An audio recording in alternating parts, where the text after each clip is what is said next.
Buenas, soy Alejandro, os doy la bienvenida al siguiente vídeo tutorial de UDCAR. Como podemos ver, esta es la torre medieval que vamos a realizar durante este curso. Vamos a insertar meshes, terrenos, cielo, sonidos ambientales y a texturizar nuestros niveles.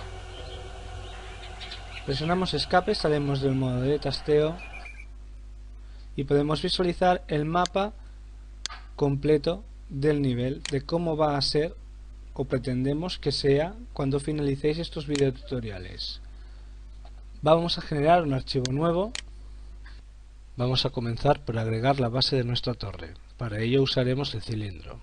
Recordemos botón derecho para asignarle las propiedades a nuestro pincel y vamos a ponerle un alto de 100, un radio exterior de 512 y un número de caras de 24.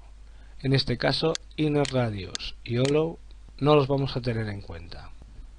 Vamos a construir. Quería especificaros el Align to Side. Lo que hará es alinear nuestra figura a nuestro grid de fondo, nuestra reja de edición.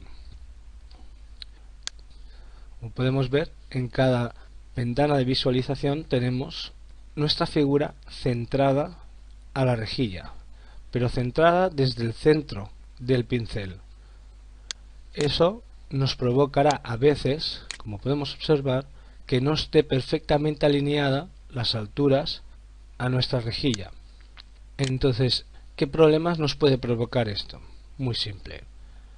Cuando queramos agregar más actores, en este caso queremos poner la torre encima de nuestra base, no podremos alinear a la perfección. Esta, como se nos escapa, se nos tendría que solapar poniendo en el interior uno del otro. Es funcional, pero no aconsejable. Estéticamente parece que no, pero puede provocarnos problemas de rendimiento o fallos de visibilidad en texturas y algunas otras cosas. ¿Cómo podemos alinear en nuestros pinceles a nuestro grid? Hay dos formas.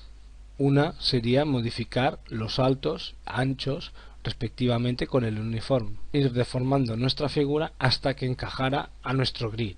Tiene sus inconvenientes, ya que si por ejemplo tenemos un mapa prediseñado ya marcándonos unas alturas, unos anchos, nosotros no debemos modificar esas alturas y esos anchos. ¿Qué deberíamos modificar entonces? Nuestro grid. ¿Cómo podemos modificar nuestro grid? Tenemos dos formas. Desde a través del menú View, Drag Grid. Aquí podemos ver los puntos que va a tener nuestro grid. Un punto sería para poder mover nuestra figura píxel a píxel con una exactitud súper precisa. 1024 sería para mover las piezas muy rápido o trabajar con tamaños muy grandes. Vamos a ver 1024 para que veáis cómo elimina prácticamente casi toda la rejilla, y si moviéramos nuestro pincel da ahora unos saltos tremendos.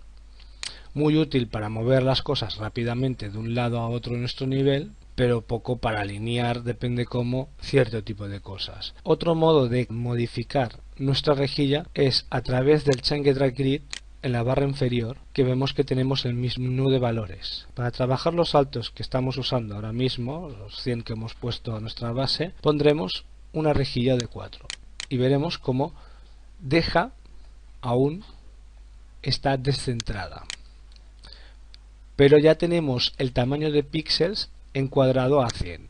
¿Cómo centrar el pincel a esta rejilla? Seleccionamos un nodo con el botón derecho y automáticamente nos va a centrar nuestro pincel a la rejilla.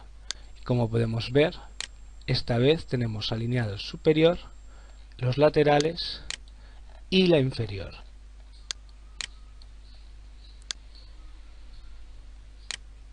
Vamos a agregar nuestro actor y especificaros de que tenemos no solamente la posibilidad de modificar el grid, sino también las rotaciones y los aumentos de escala, como podemos ver en el View.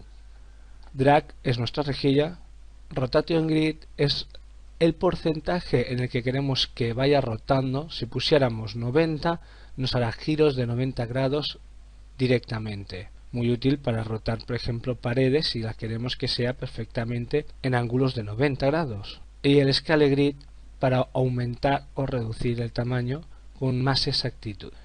Si quisiéramos aumentar una pieza muy pequeñita a un tamaño muy grande, poniendo 50%, acabaríamos antes, o veríamos incluso cómo quedaría al ampliarlo tanto, sin tener que estar con el típico 5% o un 2% que tenemos que estar continuamente empujándola y subiéndola.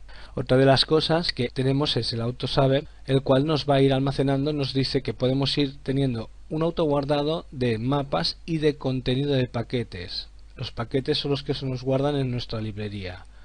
Y el intervalo de cada cuánto queremos que se vaya guardando. Esto es útil sí y no. Es útil porque si se nos va olvidando el grabar nuestros progresos, él lo hará por nosotros. A la vez es inútil porque nos va a ir consumiendo esos guardados mientras nosotros estamos trabajando, y en el momento en que genera un autoguardado paraliza todo lo que estemos haciendo. A veces nos coge en momentos de que estamos moviendo una pieza y es bastante molesto. Para desactivar este autosave hacemos un clic aquí y lo dejaremos perfectamente deshabilitado. Yo lo suelo desactivar principalmente porque, como vamos a ver en la carpeta de UDK, C2.UDK, UDK 2011 en mi caso, 2003, UDK Game, autosaves, veremos que cada vez que genera un autoguardado nos genera un archivo.